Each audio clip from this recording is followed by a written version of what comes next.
State PC सब में आप सभी का स्वागत है। हम सॉल्व कर रहे हैं हिंदी का प्रैक्टिस सेट और ये फुल लेंथ प्रैक्टिस सेट है।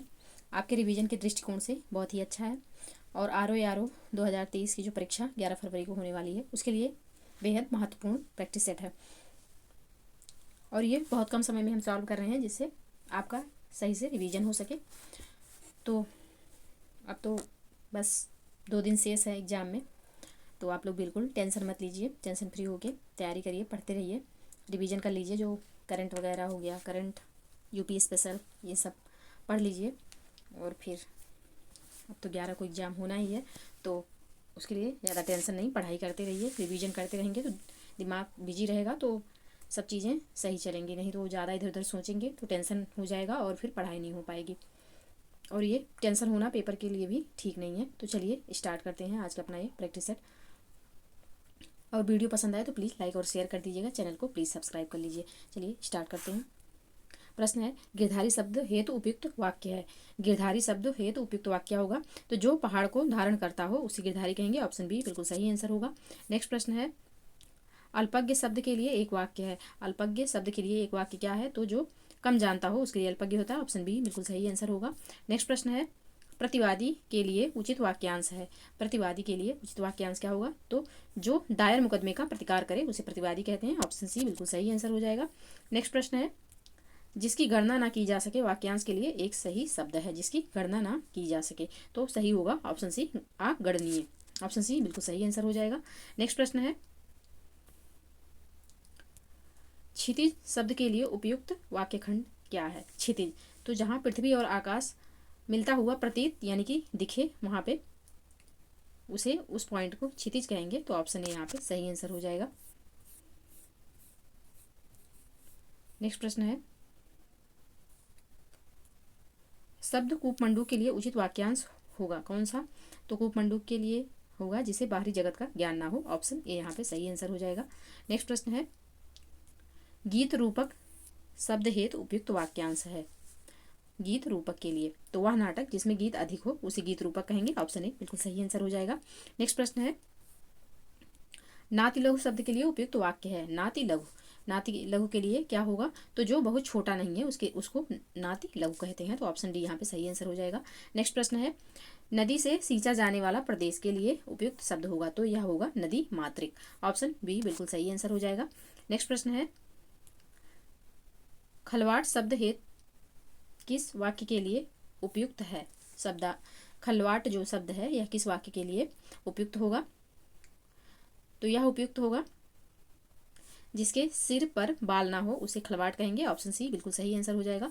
नेक्स्ट प्रश्न है, पर्वत का पर्यायवाची नहीं है। कौन सा इसमें से पर्वत का पर्यायवाची नहीं है? तो शकुंत जो है यह पक्षी का पर्यायवाची है, यह पर्वत का पर्यायवाची नहीं। तो ऑप्शन बी इसका सही आंसर हो जाएगा। बाकी महीधर, अद्रि और नग ये तीनों पर्वत के पर्यायवाची हैं। तो ऑप्शन बी बिल्कुल सही आंसर होगा। नेक्स्ट प्रश्न है, निम्नलिखित में से कौन एक पर्यायवाची युग्म गलत है? कौन सा इसमें ऐसा है जो कि गलत है?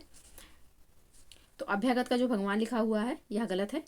अभ्यागत अतिथि का होता है, तो ऑप्शन बी यहाँ पे सही होगा। बाकी हुतासन का आग बिल्कुल सही है, कलधौत का सोना और छड़दा का रात बिल्कुल सही सुमेलित है। ऑप्शन बी यहाँ पे सही नहीं होगा, तो ऑप्शन बी यही सही आंसर हो जाएगा। नेक्स्ट प्रश्न है, मुख छुर किसका पर्यायवाची है? मुख छुर, तो यह दांत का पर्यायवाची है। ऑप्शन सी यहाँ पे सही आंसर हो जाएगा। नेक्स्ट प्रश्न है, किन्नरेश, यशराज, धनाधिप किसके पर्यायवाची हैं? किन्नरेश, यशराज और धनाधिप, तो यह कुबेर के पर्यायवाची हैं। ऑप्शन बी बिल्कुल सही आंसर हो जाएगा। नेक्स्ट प्रश्न है,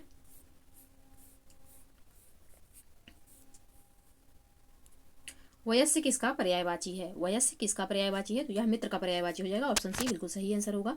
नेक्स्ट प्रश्न है, मदिरा का पर्यायवाची है। मदिरा का पर्यायवाची तो मध्विजा, आसद और मध्वाक ये तीनों मदिरा के पर्यायवाची हैं। तो ऑप्शन डी बिल्कुल सही आंसर हो जाएगा। नेक्स्ट प्रश्न है, निम्नलिखित में से कौन से समूह के सभी शब्द गंगा के पर्यायवाची हैं? कौन सा शब्द समूह ऐसा है जहाँ पे सभी गंगा के पर्यायवाची हैं? तो ऑप्शन बी हो जाएगा। सुरसरी, मंदाकिनी और त्रिपथगा ये गंगा के पर्यायवाची हैं। इसमें सभी गंगा से ही रिलेटेड पर्यायवाची दिया हुआ है। तो ऑप्शन बी बिल्कुल सही आंसर हो जाएगा। नेक्स्ट प्रश्न है, मुकुल, कोरक, गुंचा आदि शब्द निम्न में से किसके पर्यायवाची हैं? तो यह पर्यायवाची हैं कलिका के। ऑप्शन बी बिल्कुल सही आंसर होगा। नेक्स्ट प्रश्न है, निम्नलिखित में से एक नदी का पर्यायवाची शब्द नहीं है। कौन सा इसमें ऐसा है जो नदी का पर्यायवाची नहीं है? तो अभी ऊपर हमने देखा कि त्रिपथगा जो है यह गंगा का पर्यायवाची है। त्रिपथगा गंगा का पर्यायवाची है, ये नदी का पर्यायवाची नहीं है। तो ऑप्शन बी यहाँ पे सही आंसर होगा। बाकी निम्नगा, कूलंकषा और कूलवती ये तीनों नदी के पर्यायवाची हैं। हालांकि गंगा भी नदी है, लेकिन गंगा का अपना एक नाम है, तो नाम का पर्यायवाची है त्रिपथगा, तो इसलिए यह नदी का पर्यायवाची नहीं होगा। ऑप्शन बी यहाँ पे सही आंसर हो जाएगा। नेक्स्ट प्रश्न है, अधोलिखित में एक पर्यायवाची युग्म सही नहीं है। कौन सा इसमें ऐसा है जो सही नहीं है? तो जलधि का जो अम्बुद है यह सही नहीं है। ऑप्शन सी यहाँ पे सही आंसर हो जाएगा। बाकी पुरंदर, आम्रपति, सरोवर, पुष्कर और फड़ी, उरक बिल्कुल सही सुमेलित है। ऑप्शन सी यहाँ पे सही सुमेलित नहीं है, तो यही इसका आंसर हो जाएगा।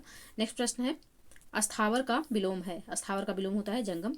ऑप्शन डी बिल्कुल सही आंसर होगा। नेक्स्ट प्रश्न है, सन्मार्ग शब्द का विलोम है। सन्मार्ग का विलोम क्या होगा? तो ऑप्शन डी हो जाएगा कुमार्ग। नेक्स्ट प्रश्न है, समष्टि शब्द का विलोम क्या है? समष्टि का विलोम ऑप्शन डी हो जाएगा व्यष्टि। नेक्स्ट प्रश्न है, खेचर का विलोम है। खेचर का विलोम क्या होगा? तो खेचर का जो विलोम होगा ऑप्शन ए हो जाएगा भूचर। नेक्स्ट प्रश्न है, निम्नलिखित विलोम युग्मों में कौन एक त्रुटिपूर्ण है? कौन सा एक ऐसा है जो कि त्रुटिपूर्ण है? तो घोष का जो सघोष दिया हुआ है ये गलत है। घोष का जो विलोम होगा वह आघोष होगा, तो ऑप्शन सी यहाँ पे प्रश्न के अकॉर्डिंग सही आंसर होगा। बाकी उद्गम का विलय बिल्कुल सही विलोम है, और अनुलोम का विलोम प्रतिलोम होगा। झनकृत, ऑप्शन डी में झनकृत दिया हुआ है, तो उसका विलोम स्तब्ध होगा, ये भी सही है। तो इस प्रश्न का जो सही आंसर होगा वो ऑप्शन सी हो जाएगा। नेक्स्ट प्रश्न है, निम्नलिखित में से कौन सा विलोम युग त्रुटिपूर्ण है? कौन सा इसमें त्रुटिपूर्ण है? तो प्रफुल्ल का जो उद्भ्रांत दिया हुआ है यह त्रुटिपूर्ण है। ऑप्शन ए इसका सही आंसर हो जाएगा। बाकी भ्रांत का विलोम निभ्रांत होगा, यति का विलोम गृहस्थ होगा, और उपसर्ग का विलोम प्रत्यय होगा। ऑप्शन ए यहाँ पे सही आंसर हो जाएगा। नेक्स्ट प्रश्न है, छद्म का विलोम है। छद्म का विलोम क्या है? तो छद्म का जो विलोम होगा वह होगा व्यक्त। ऑप्शन सी यहाँ पे बिल्कुल सही आंसर हो जाएगा। नेक्स्ट प्रश्न है, निम्न युग्मों में से कौन सही सुमेलित नहीं है? कौन सा इसमें ऐसा है जो कि सही सुमेलित नहीं है? तो प्रस्थान का जो प्रतिप्रस्थान लिखा है ये गलत है। प्रस्थान का होगा आगमन। तो धवल का मलिन बिल्कुल सही विलोम है। करुण का निष्ठुर विलोम सही है, और प्रकट का अंतर्धान जो है यह भी सही है। तो ऑप्शन भी यहाँ पे सही सुमेलित नहीं है। प्रश्न के अकॉर्डिंग यही से इसका सही आंसर हो जाएगा। नेक्स्ट प्रश्न है, परुष शब्द का विलोम होगा। परुष का विलोम क्या होगा? तो इसका जो विलोम होगा वह होगा कोमल। ऑप्शन डी बिल्कुल सही आंसर हो जाएगा। अगर यहाँ पौरुष दिया होता तब उसका विलोम होता अपौरुष, ध्यान रखिएगा। तो प्रश्न परुष का जो विलोम होगा वह होगा कोमल। ऑप्शन डी बिल्कुल सही आंसर होगा। नेक्स्ट प्रश्न है, दिए गए विकल्पों में प्रचुर का विलोम शब्द कौन सा है? प्रचुर का विलोम क्या होगा? तो प्रचुर का विलोम होगा अल्प। ऑप्शन सी यहाँ पे सही आंसर हो जाएगा। पृथु का विशेषण शब्द होगा। पृथु का विशेषण क्या होगा? तो पृथुल हो जाएगा। ऑप्शन डी यहाँ पे सही आंसर होगा। नेक्स्ट प्रश्न है, निम्नलिखित में से कौन सा एक विशेषण शब्द नहीं है? कौन इसमें एक विशेषण नहीं है? तो क्रिया जो है यह विशेषण नहीं है, यह विशेष से है। ऑप्शन डी यहाँ पे सही आंसर हो जाएगा। नेक्स्ट प्रश्न है, निम्नलिखित विशेषण विशेष युग्मों में कौन सा एक गलत है? कौन सा यहाँ पे एक गलत दिया हुआ है? तो विरुद्ध का विरोध बिल्कुल सही है, रौद्र का रुद्र भी सही है, और क्षुद्र का क्षोभ भी सही है। बाकी आगे एक ऑप्शन है, देखते हैं उसमें क्या है। तो बद्ध का बद्ध जो दिया हुआ है यह सही नहीं है, तो ऑप्शन डी यहाँ पे सही आंसर हो जाएगा। नेक्स्ट प्रश्न है, निम्नलिखित युग्मों में से कौन सही सुमेलित नहीं है? 2.5 रुपया, अपूर्ण गणवाचक विशेषण, हर एक व्यक्ति प्रत्येक वाचक विशेषण, शताब्दी वर्ष समुच्चयवाचक विशेषण, 100 गुना बल क्रमवाचक विशेषण। कौन सा इसमें सही नहीं है? तो 100 गुना जो बल है यह आवृत्तिवाचक है, ना कि क्रमवाचक। तो ऑप्शन डी यहाँ पे सही आंसर हो जाएगा, यही इसमें अशुद्ध है। नेक्स्ट प्रश्न है, निम्नलिखित में से कौन सा एक विशेष शब्द है? कौन सा इसमें ऐसा है जो कि विशेष शब्द है? तो ऑप्शन ए हो जाएगा आकाश। आकाश जो है यह इसमें विशेष शब्द है। नेक्स्ट प्रश्न है, निम्नलिखित में से कौन सा समुदायवाचक विशेषण है? कौन सा ऐसा है जो यहाँ पे समुदायवाचक है? तो चारों जो दिया हुआ है ऑप्शन सी यह समुदायवाचक विशेषण है। नेक्स्ट प्रश्न है, मोह शब्द का कौन सा विशेषण है? मोह शब्द कौन सा विशेषण है? तो मोह जो है यह गुणवाचक विशेषण हो जाएगा। ऑप्शन सी बिल्कुल सही आंसर होगा। नेक्स्ट प्रश्न है, अधोलिखित में से कौन सा युग्म विशेषण नहीं है? कौन सा युग्म इसमें ऐसा है जो कि विशेषण नहीं है? तो राम लक्ष्मण जो है यह विशेषण नहीं है, इसमें दोनों विशेष से हैं। बाकी छोटा बड़ा, हरा पीला और 2 3 यह युग्म विशेषण का है, तो ऑप्शन डी इसका सही आंसर होगा। नेक्स्ट प्रश्न है, निम्नलिखित शब्दों में से विशेषण कौन नहीं है? कौन इसमें विशेषण नहीं है? तो इसका जो सही आंसर होगा वह होगा अंतर। अंतर जो है यह विशेष है, इसका विशेषण होगा आंतरिक। ऑप्शन बी इसका सही आंसर होगा। नेक्स्ट प्रश्न है, यह चांदी खोटी सी दिखती है, इस वाक्य में खोटी सी विशेषण का प्रकार है, तो यह खोटी सी जो हो जाएगा गुणवाचक विशेषण होगा। ऑप्शन ए यहाँ पे सही आंसर हो जाएगा। गुण दो प्रकार के होते हैं, एक अच्छे भी गुण होते हैं और बुरे गुण भी होते हैं, तो दोनों गुणवाचक संज्ञा में लिए जाएंगे। ऑप्शन ए यहाँ पे सही आंसर हो जाएगा। नेक्स्ट प्रश्न है, एक की बर्तनी शुद्ध है, किसकी बर्तनी इसमें से शुद्ध है? तो पर्यवसान जो लिखा हुआ है बिल्कुल शुद्ध रूप में लिखा हुआ है, ऑप्शन डी यहाँ पे सही आंसर हो जाएगा। नेक्स्ट प्रश्न है, निम्नलिखित में से शुद्ध बर्तनी वाला शब्द कौन सा है? कौन सा इसमें शुद्ध बर्तनी वाला शब्द है? तो अनधिकार जो है यह बिल्कुल शुद्ध बर्तनी वाला शब्द होगा, ऑप्शन बी यहाँ पे सही आंसर हो जाएगा। नेक्स्ट प्रश्न है, बर्तनी की दृष्टि से इनमें से अशुद्ध शब्द है, कौन सा अशुद्ध है? तो यानी जो लिखा हुआ है यह अशुद्ध है, इसका जो शुद्ध रूप होता है वो यानी होता है, तो ऑप्शन ए यहाँ पे सही आंसर हो जाएगा प्रश्न के अकॉर्डिंग। नेक्स्ट प्रश्न है, निम्नलिखित शब्दों में से शुद्ध शब्द है, कौन सा इसमें शुद्ध शब्द होगा? तो जिजीविसा जो लिखा हुआ है ऑप्शन बी में बिल्कुल शुद्ध रूप में लिखा है, ऑप्शन बी इसका सही आंसर हो जाएगा। नेक्स्ट प्रश्न है, निम्नलिखित में से शुद्ध शब्द है, कौन सा इसमें शुद्ध शब्द है? तो कुमुदनी जो लिखा हुआ है यह बिल्कुल शुद्ध है, ऑप्शन बी यहाँ पे सही आंसर हो जाएगा। नेक्स्ट प्रश्न है, इन नामों में से एक की बर्तनी अशुद्ध है, किसकी बर्तनी यहाँ पे अशुद्ध है? तो ऑप्शन डी में जो है राहुल सांस्कृत्यायन, तो यह गलत है।